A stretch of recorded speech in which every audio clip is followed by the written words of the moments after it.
En ce doyen s'achève une ère des pionniers, des fondateurs, des constructeurs, des créateurs. Aussi, pouvons-nous lui confier nos soucis, ne serait-ce que celui d'avoir sur ces différents fronts où il a si bien œuvré des héritiers. Son Excellence Monseigneur Barthélemy Batantou, notre doyen, en 42 ans d'épiscopat au Congo-Brazzaville, vous êtes le 6e à partir et le premier des 6 à avoir joui d'une retraite, signe de bénédiction comme il arrive à tous les bons travailleurs. Oui, c'est une bénédiction d'avoir une retraite dans sa profession.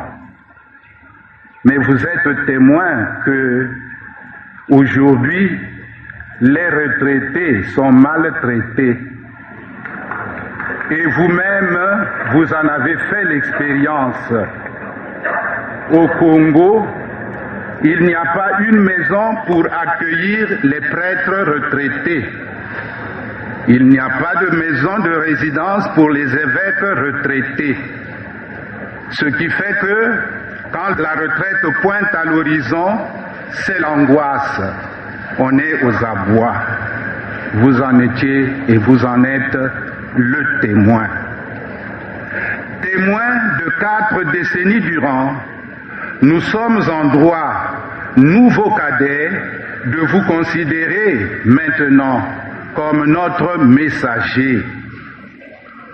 Vous direz à Monseigneur Théophile Mbemba que la vie religieuse au Congo demeure du côté masculin languissante, du côté féminin dans un brouillard étouffant.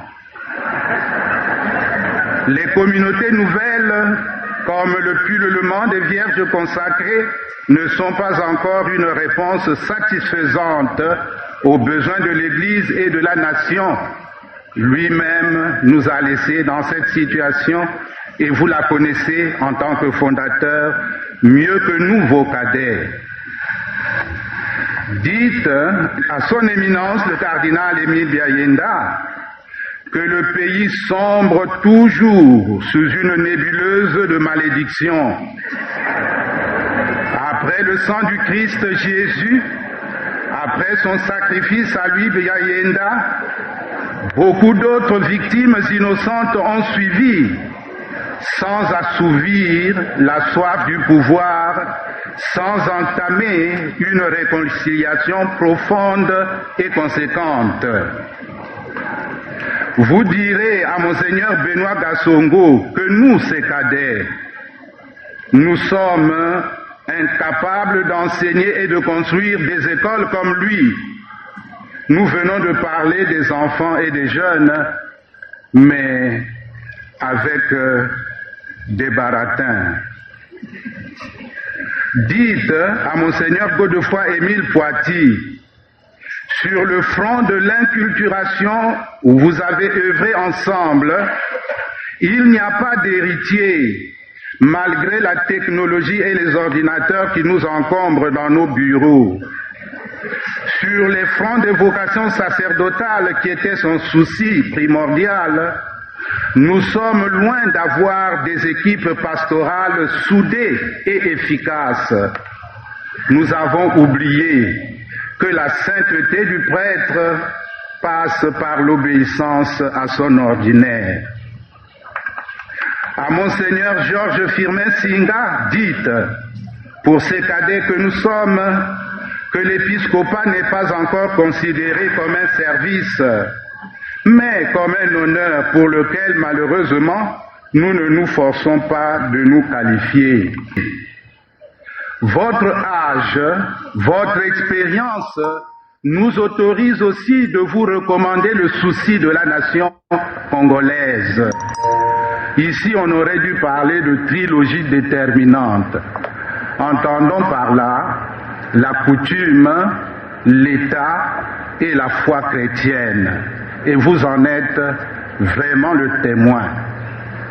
Un pont s'écroule, mais soyez ce pont, Excellence, Monseigneur Barthélemy Batantou. Transmettez nos excuses et nos repentirs au président Fulbert Dioulou. La jeunesse aux abois ne sait plus respecter les parents, grands-parents, oncles et tantes. Certains ont même des mains salies par le sang. Aidez-nous à obtenir le pardon et de Dieu et des ancêtres. Monseigneur et cher Yaya, faites tout pour exorciser le pays. Au président défunt, Marien Gouabi, Alphonse Massamba Deba, dites que la violence demeure latente dans notre nation.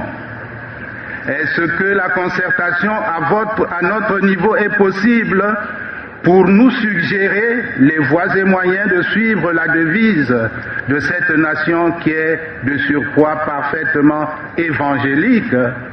Unité, travail, progrès. Nous comptons sur vous, Yaya. L'Église et la nation congolaise ont soif d'amour, de paix, d'unité. Comme Sainte Thérèse de l'Enfant Jésus, avec le président Alfred Raoul, nous n'allons pas vous dire Yelachambo Tewaouma.